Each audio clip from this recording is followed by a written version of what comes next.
Vamos a empezar con las técnicas que se suelen utilizar. La primera técnica que se suele utilizar o que podemos estudiar en cuanto a corrupción sanitaria y médico-sanitaria es la del disease mongering, el fabricante de enfermedades. Tenemos especialistas de marketing dentro de las farmacéuticas que diseñan enfermedades. No es nada extraño que de repente conviertan en una enfermedad, por ejemplo, la alopecia. La alopecia, que forma parte de la biología, que no es una enfermedad, ya hay medicamentos para la alopecia. La impotencia, que también forma parte de la naturaleza humana, órgano que no se usa se atrofia, pues es evidente que es una parte de la biología y que es natural, pero se ha convertido ya en una enfermedad. La propia agilidad, el propio dinamismo de los chavales, de los adolescentes, es algo natural, pero se ha transformado en un trastorno por hiperactividad o déficit de atención. Es decir, todo esto no es casual. No es casual que cada 2 por 3 haya teorías pseudocientíficas que convierten algo que es completamente biológico en una enfermedad. Y, por supuesto, con un remedio, que no pasa por normas de higiene, sino por tratamientos con medicamentos. Y son especialistas de marketing que están dentro de las organizaciones farmacéuticas o en empresas vinculadas a ellas. Cuando vemos esas transferencias de valor que dice el vídeo que están muy reguladas, que están muy controladas, lo que vemos ahora que ya se publican, es más fácil acceder a ellas, que no solo reciben estas transferencias de valor los médicos, sino también las sociedades científicas, las asociaciones de pacientes, las asociaciones de técnicos o incluso, por ejemplo, algo muy curioso como la Asociación de Derecho Sanitario, la Asociación de Directivos de la Salud, etcétera, etcétera. Y dentro de esa lista de organizaciones que reciben transferencias de valor aparecen empresas de marketing también. Para que todo esto tenga efectividad, no basta solamente con crear enfermedades, sino también hay que crear literatura científica. Normalmente los médicos en su práctica diaria no tienen tiempo para hacer estudios, no tienen tiempo para escribir. Imagínense ustedes, por ejemplo, el traumatólogo que tiene lista de espera, que da para operar dentro de 4 meses. Evidentemente, si tiene lista de espera es porque no tiene tiempo. Pero es curioso que esos mismos médicos que tienen listas de espera y que hacen esperar a los pacientes publican en revistas científicas trabajos de investigación. Y uno se pregunta, ¿cómo es posible que gente tan ocupada publique tantos estudios? Hemos llegado a encontrar gente que publica 14 estudios cada año. No pueden tener tiempo material. Y evidentemente hay un truco. Hay especialistas en redacción médica que preparan los trabajos de investigación. El médico simplemente tiene que poner su nombre, firmar y recibir a final de mes la transferencia de valor. Y esto también son empresas especializadas que están bien dentro de la farmacéutica o bien fuera de la farmacéutica como una empresa mercantil más, pero que recibe a lo largo del año esas transferencias de valor de origen de las farmacéuticas. Necesitamos también otra cosa. No basta solamente con escribir el estudio, hay que darle un contenido y una forma científica. Hay que hacer unas tablas, hay que seleccionar unas muestras, hay que seleccionar a los candidatos para el experimento y, claro, el médico tampoco tiene tiempo para organizar eso. Hay especialistas en diseñar los ensayos clínicos, en prepararlos, en ejecutarlos y en darle los datos al especialista, para que el especialista al final tampoco tenga mucho trabajo, nada más que firmar ese experimento. Y como os decía antes, también hay empresas que se dedican a esto y en los listados donde vemos las transferencias de valor encontramos a estas empresas especializadas en diseñar los estudios. No basta tampoco con hacer simplemente las estadísticas o las tablas o las gráficas, también tienen que darle un poco de coherencia. Si queremos demostrar que un medicamento es eficaz, tendremos que retirar de ese experimento a aquellos pacientes o aquellos sujetos que no sean congruentes con lo que queremos demostrar.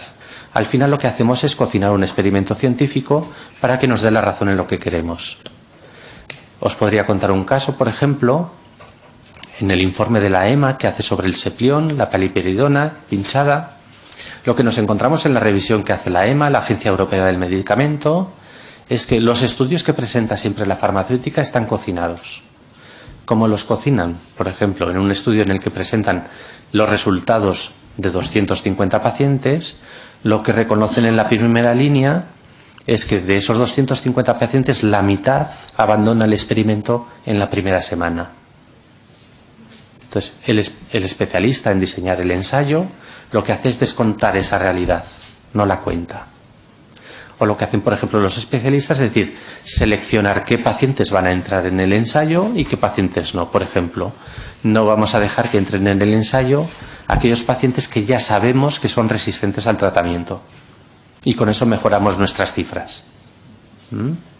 O lo que hacen es, vamos a permitir que entre este grupo de pacientes que ya conocemos, que los tenemos bien controlados, que sabemos que son buenos pacientes, que dan pocos problemas, pero además del medicamento que vamos a probar, por ejemplo, un antipsicótico, les vamos a añadir alguna pastilla más, por ejemplo, una benzodiazepina. Y con eso enmascaramos los efectos secundarios y hacemos que el resultado del ensayo sea mejor para nosotros. Y para esto hay especialistas. Evidentemente, toda la publicación científica que luego se hace casi siempre es en inglés y nos encontramos con muchos profesionales de la medicina que publican en inglés y que no saben decir ni buenos días. Necesitamos más, porque no solamente hace falta que haya escritores fantasmas que preparen los estudios, no solamente hace falta gente que diseñe los estudios de una manera cocinada, necesitamos también darle divulgación. También necesitamos crear un poco de ansiedad en la población, que crean la necesidad. Les pongo un ejemplo, por ejemplo, cuando surge de repente el problema de los tratamientos sobre la hepatitis C, hubo como una especie de neurosis pública, ¿no?, en la que todo el mundo creyó que era necesario y urgente financiar los tratamientos para la hepatitis C. ¿Se acuerdan ustedes? Me imagino que fue una temporada en la que había una lucha, aparecían enfermos por todas partes, aparecían asociaciones de afectados, asociaciones de familiares, hubo una especie de paranoia con respecto a la hepatitis C. Y se consiguió que ese medicamento entrase dentro de la seguridad social sin importar el precio, sin importar ninguna otra consideración. ¿Cómo se consigue esto? Aquí tenemos en el número 4 lo que llamamos AstroTurfers. AstroTurf no es nada más que la marca de césped artificial más vendida en Estados Unidos.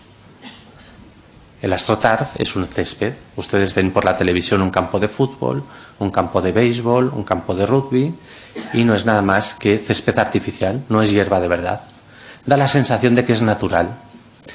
En corrupción médica y en corrupción política llamamos astroturfing a esta sensación que generan los medios de comunicación de que hay un movimiento espontáneo, automático, de afectados reales, emotivo, que justifica cualquier medida política. Pero son movimientos cocinados. Esto se lleva usando desde los años 60. Les voy a contar un ejemplo. Uno de los primeros casos de astroturfing es de un fabricante de vasos de plástico en un pequeño pueblo de Estados Unidos que veía que no podía vender esos vasos.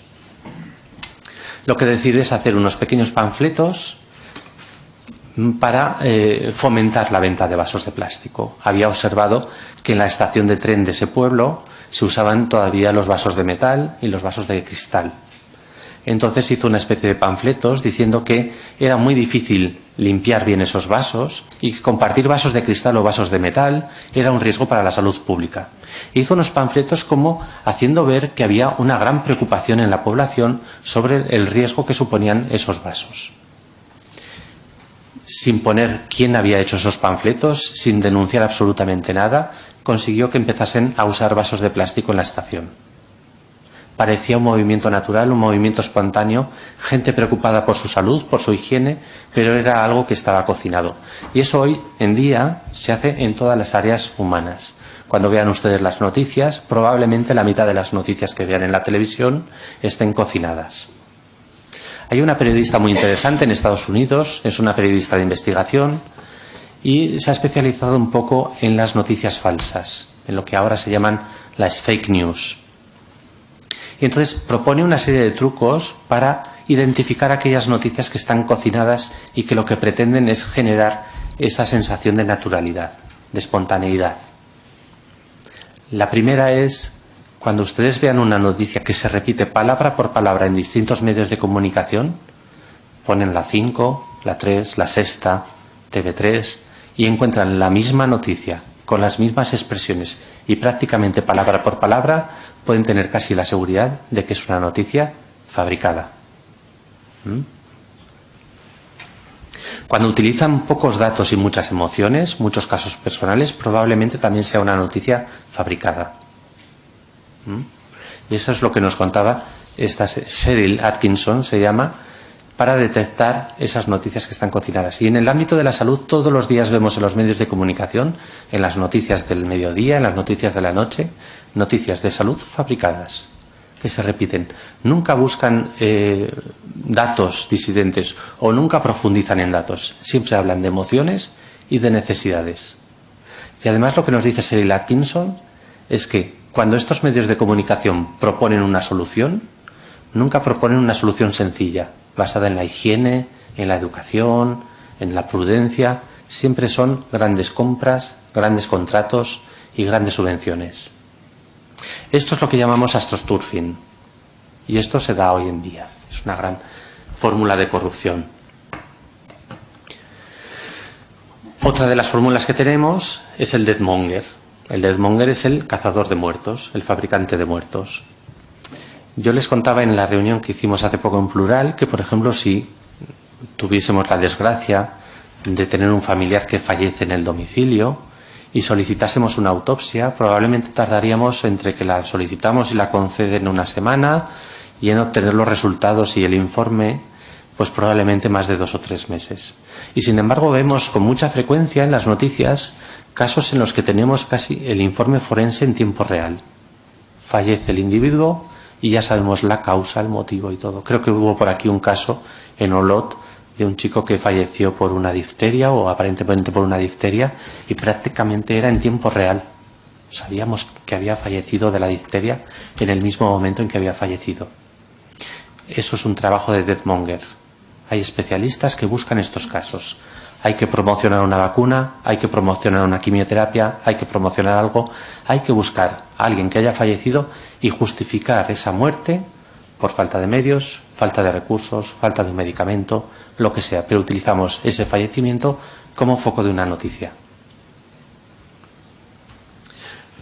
Para continuar tenemos otra técnica de corrupción, que son las sociedades instrumentales.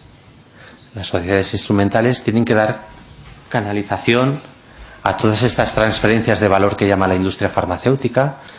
Antiguamente siempre hablábamos en los hospitales de los sobres, ¿no?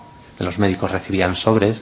Eso ya estuvo perseguido durante una temporada, pero ahora hay que gestionarlo de alguna manera. ¿Cómo se gestionan estas transferencias de valor? A través de sociedades instrumentales que generan las propias empresas farmacéuticas. Crean fundaciones de investigación, asociaciones de enfermos, asociaciones de pacientes, centros de investigación clínica, sociedades científicas, que no son nada más que organismos, sociedades instrumentales, para transferir ese capital, para justificar esa transferencia de capital.